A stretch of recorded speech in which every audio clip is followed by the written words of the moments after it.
This year's Heritage Auctions 2015 annual Texana sale features many amazing pieces of Texas history. The auction will take place at our Dallas office on March 14, 2015, with a full preview to be held at the 119th annual meeting of the Texas State Historical Association, March 5th through the 7th at the Omni Corpus Christi Hotel in Corpus Christi, Texas. Written entirely in Spanish and addressed to Don Ramon Musquiz, the political chief of the Department of Texas, Travis informs him that the man appointed chief of police of San Felipe de Austin is neither a settler nor a naturalized citizen of Texas, and thus ineligible to hold this post. He assures Musquiz of his own qualifications for the position, adding that he would comply with all the laws and orders of the government to the best of my ability. On the day the Texas Declaration of Independence was signed, Sam Houston issued this fervent appeal to the citizens of Texas, conjuring up the image of the men suffering through the 8 days at the siege of the Alamo, saying in part, "War is raging on the frontiers. Behar is besieged by 2,000 of the enemy. By the last report, our force in Behar was only 150 men strong. The citizens of Texas must rally to the aid of our army, or it will perish. Independence is declared. It must be maintained." Founded in 1847, the Aztec Club is a patriotic, hereditary society founded by U.S. Army officers who served during the Mexican War. This photograph, taken during an anniversary dinner sometime around 1875, features several members of the club, including General Robert Patterson, President Ulysses S. Grant, and Millage L. Bonham. Just over a year and a half before he left for Texas, then U.S. Congressman Davy Crockett wrote this one-page letter to the Philadelphia publishers of his autobiography, a narrative of the life of Davy Crockett, directing payment of the first $800 from the sale of his book to Kentucky Congressman Thomas Chilton, who secretly helped Crockett with the book. Knowledge of Chilton's involvement in writing the book has long been surmised, but this letter offers concrete proof of the extent of the collaboration. This letter has been in a private collection these last 4 decades.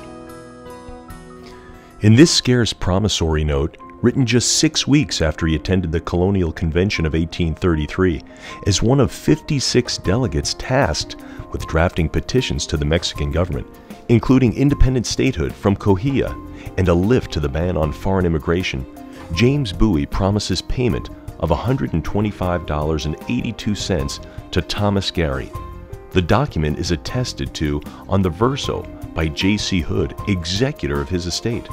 Our consignor obtained this piece with the help of Amon Carter Jr. back in the 1970s.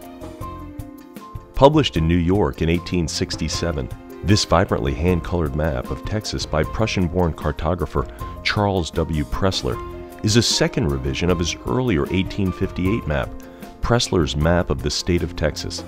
Measuring 40 inches by 41.5 inches, this latter version shows counties, towns, forts, and 4 territories of Presidio, Behar, El Paso, and Young. Offered in the original boards, this is the second time we've had the honor of presenting this scarce map.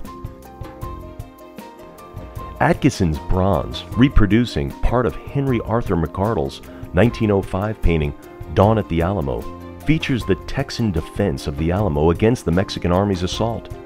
Produced in 1946, this trophy may have served as an award or in recognition of Texas's centennial of statehood. In July 1846, Ben McCulloch, a veteran of the Texas Revolution and a Texas Ranger, was promoted to quartermaster on the staff of General Zachary Taylor. 1 year later, he sent this letter to General Roger Jones resigning his commission as quartermaster. Future President and Acting Secretary of War James Buchanan signed on the verso accepting the resignation. One of the harder to find signatures in Texas history, noted rancher and cattle driver Oliver Loving, along with John Durkle, are here selling a parcel of land along the Brazos River to B.F. Baker. Loving, who had a lucrative partnership with Charles Goodnight and later John Chisholm, was killed by Comanche Indians during a cattle drive into New Mexico in 1867. A truly unique piece of frontier history, This mantle, measuring 62 3/4 inches wide by 76 inches in height, was used at a ranch that functioned as a stagecoach stop near the town of Bulverde, just north of San Antonio. Built by the Nolly Company in Austin, Texas, this sturdy, curly pine mantle features extensive ornamental woodwork and 3 beveled glass mirrors. The stage stop that housed this beautiful piece of Texas craftsmanship ceased operation sometime around 1904. A portion of all proceeds will be donated to the Texas State Historical Society to support their work preserving the history and legacy of Texas. To see the full catalog, log on to ha.com/6137. Thank you and good luck.